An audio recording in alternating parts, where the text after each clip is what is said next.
So this project from Palestine to Pakistan was created after we came 2 years ago and delivered some workshops around Palestinian theatre, Palestinian playwrights, and we found that the women here made the connections with the partition of India.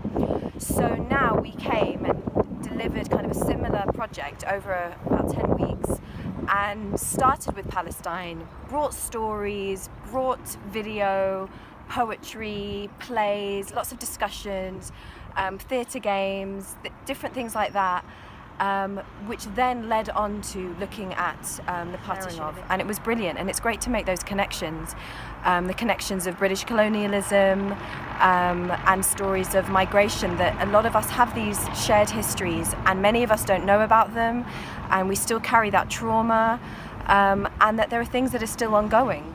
It's been really inspiring. I know that sounds cheesy, but it really has, and it's made me think about my heritage, and it's made me think about my father's story and ask lots more questions that maybe I wouldn't have asked if you guys hadn't prompted it. And it's been really quite enlightening. I'd never thought of the parallels between the Nakba and the Indian partition, and there are so many.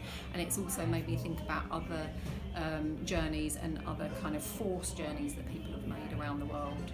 And it's made me think about that question of home in such a big way, that it's led to lots of discussion with family and friends and my children. I think events like this, where we take lots of varied people's ideas and thoughts from different mediums, because we've had cartoons, poetry, books, pictures, works of art over a period of weeks. It's very interesting to see how everyone has different takes on it, and it's been a lovely celebration of the amalgamation of that today, and it's been really nice just to have people's different points of view and also to be introduced to people.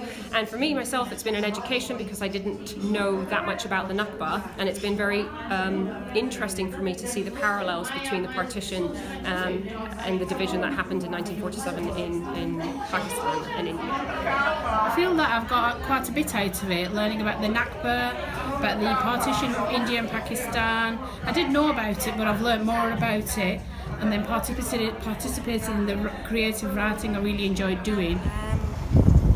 It was really lovely to see everything come together with this project that we've been doing, because I always passionately believed that everyone has a story, and it's so important to be able to archive those, otherwise they're lost to history.